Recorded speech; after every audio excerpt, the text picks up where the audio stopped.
अस्सलाम वालेकुम, welcome to Harvard academy. Dear aspirants, आज हमारा फर्स्ट सेशन है अबाउट द अकाउंटिंग, जो हमने वन पेपर के लिए प्रिपरेशन का एक प्रोग्राम और प्लान आपसे शेयर किया था। तो आज का जो हमारा अकाउंटिंग का लेसन है वो है डेबिट का। तो डेबिट पे हमने डिस्कस करना है सिर्फ और सिर्फ only the term debit.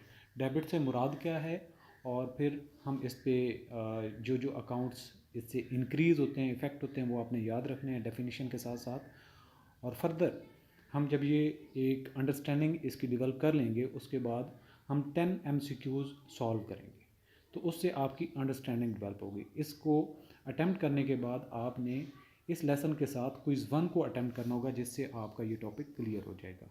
So move करते हैं अपने टॉपिक की तरफ, जो कि डेबिट है। और अकाउंटिंग की ये टर्म बहुत इम्पॉर्टेंट है, और बहुत सारे जो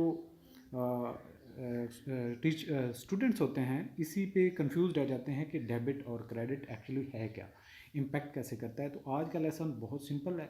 इसमें जो चीज़ें आपने याद रखने की कोशिश करनी है वो 3 अकाउंट्स हैं जो इससे इम्पैक्ट होते हैं। तो फाइनली फिर आपको जब क्रेडिट और फिर हम कुछ जनरल एंट्रीज वगैरह की तरफ भी लेटर ऑन स्टेजेस पे जाएंगे, तो तब आपके लिए बिल्कुल भी ये मुश्किल नहीं रहेगा और आपको ये टिप्स पे याद हो जाएगा।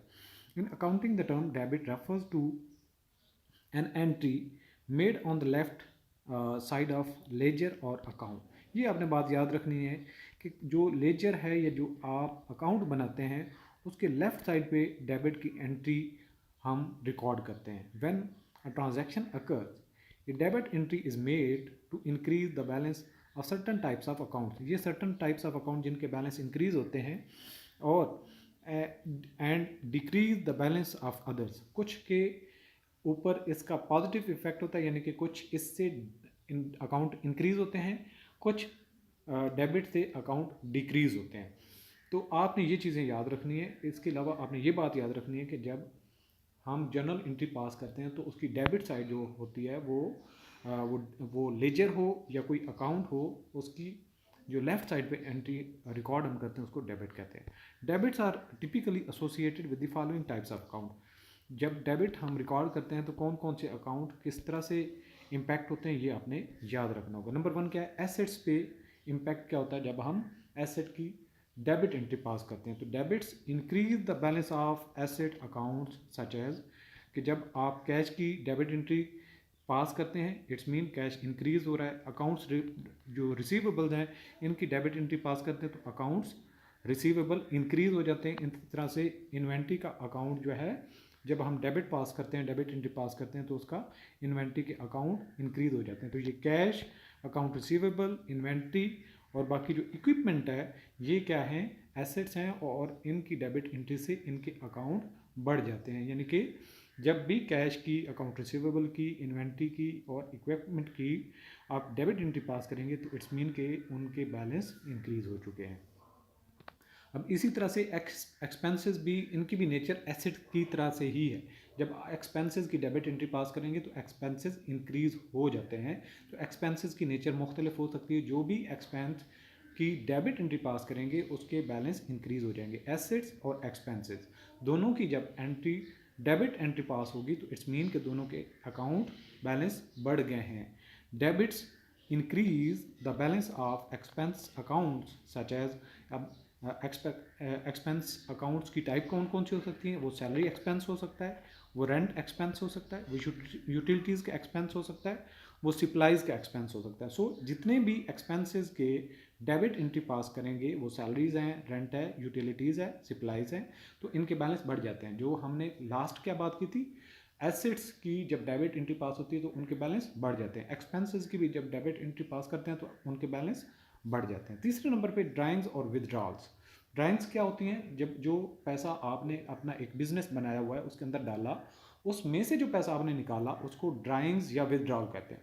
तो जो पैसा निकालने वाला है उसका बैलेंस इंक्रीज हो जाता है जब डेबिट एंट्री पास करते हैं, यानी कि उसकी ड्राइंग्स और विदड्रॉल की अकाउंट बैलेंस इंक्रीज हो जाता है। Debits increase the balance of the owner's drawings withdrawals account which record the personal withdrawal made by the owner from the business. यानी कि जो बिजनेस का मालिक है वो बिजनेस में से कोई भी चीज़ अपने काम के लिए, पर्सनल काम के लिए निकालता है, तो उसको हम ड्राइंग्स विदड्रॉल कहते हैं। और डेबिट एंट्री पास होने से उसकी ड्राइंग्स और विदड्रॉल का बैलेंस इंक्रीज हो जाता है। सो ये अंडरस्टैंडिंग होने के बाद हमने 3 चीज़ों पे बात की कि डेबिट का इंक्रीज का बैलेंस किस पे होता है, एसेट्स पे, एक्सपेंस पे और ड्राइंग्स विदड्रॉल्स पे, इनके अकाउंट इंक्रीज हो जाते हैं। तो अब हम अपने नॉलेज को टेस्ट करते हैं, कुछ एमसीक्यूज पे प्रैक्टिस कर लेते हैं।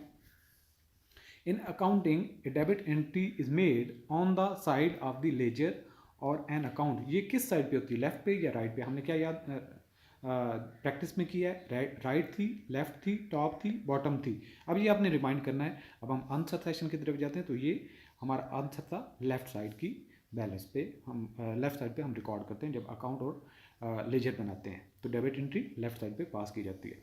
Debits are associated with which of the following types of accounts? किस किस अकाउंट के साथ वो अटैच होता है? इसमें से लाइबिलिटीज़ का हमने पढ़ा, रेवेन्यूज़ का पढ़ा, एसेट्स का पढ़ा या इक्विटी, किसके बारे में हमने पढ़ा था? आप रिमाइंड करें, याद करें, तो हमारा आंसर आता है कि एसेट्स का हमने देखा, बाकी हमने किसी अकाउंट को यहाँ पे डिस्कस नहीं किया। When a debit entry is made, जब डेबिट एंट्री बनाई जाती है या पास की जाती है, इट खाली जगह the balance of certain types of accounts, ये कुछ सर्टन टाइप्स के अकाउंट्स हैं उनको इंक्रीज करता है, डिक्रीज करता है या क्या करता है? Increases, decreases, has no effect और रिवर्सेज। तो हमने क्या कहा था? हमने कहा कि कुछ अकाउंट्स इंक्रीज हो जाते हैं, वो एसेट्स हैं, वो एक्सपेंसेस हैं, वो विदड्रॉल्स हैं। विच of the following is an example of an asset account? Asset account की इनमें से कौन सी एग्जाम्पल है? यानी कि ये हमारे पास अकाउंट्स हैं, salaries, rent, utilities, account receivable, तो हमने यहाँ पे इस लेसन में जिक्र किया था।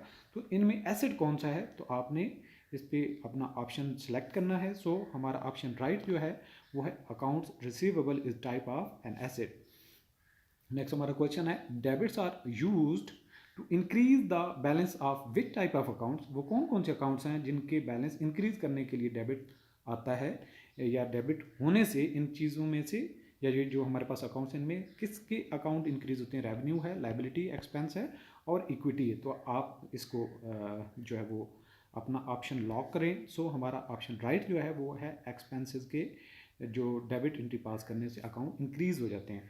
ए debit entry in the owner's drawings withdrawal account indicates, इससे मुराद क्या है? डेबिट एंट्री जब हम पास करते हैं तो ऑनर्स ड्राइंग्स विदड्रॉल से क्या मुराद है? An increase in the owner's equity, A decrease in the owner's equity, an increase in the business asset, A decrease in the business liability. इससे मुराद क्या है?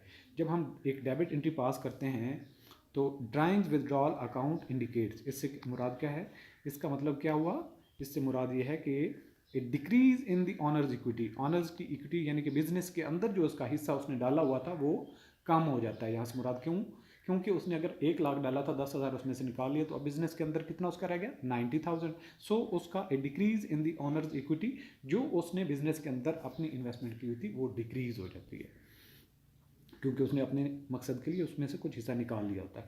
Which side of the accounting equation does a debit entry effect? के जो हमारे पास accounting equation होती है उसमें which side of the accounting equation does a debit entry affect?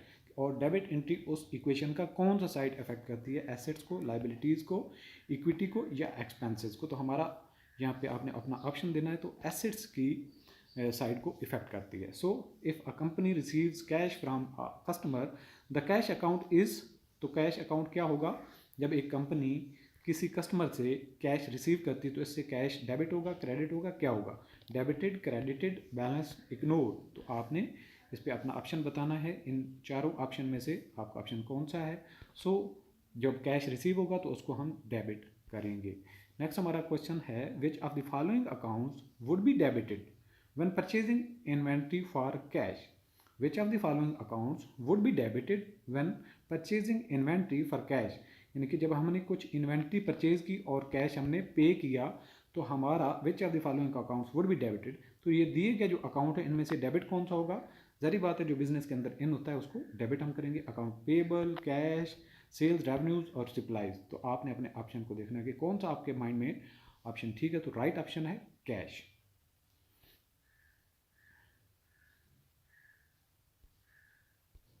So debits and credits are fundamental concepts in तो ये debit और credit का जो कंसेप्ट है ये किस में फंडामेंटल है, ये फाइनेंस में, मार्केटिंग में, इकोनॉमिक्स में या अकाउंटिंग में। तो डेफिनेटली हम अकाउंटिंग को स्टार्ट कर रहे हैं और अकाउंटिंग में ये फंडामेंटल प्रिंसिपल है। तो आपके ऑप्शन क्या है? अकाउंटिंग। सो ये राइट ऑप्शन है। तो मज़ीद भी हम टॉपिक टू टॉपिक इसी तरह से प्रैक्टिस करते जाएंगे और आपके कंसेप्ट बिल्ड अप होते जाएंगे। आप हमारे इस फुल कोर्स को, कंसेप्चुअल जो लर्निंग सीरीज़ है, इसको ज्वाइन कर सकते हैं। इसके लिए आप हमारी एकेडमी की वेबसाइट www.howardacademy.com को विज़िट कर सकते हैं। मज़ीद आपकी कोई क्यूरी हो तो आप हमें व्हाट्सएप कर सकते हैं और चैनल को सब्सक्राइब करके दूसरों से शेयर कर दें ताकि दूसरों को भी इससे फ़ायदा हो और आपको भी नोटिफिकेशन इसके मिलते रहें। ऑल द बेस्ट, अल्लाह हाफिज़।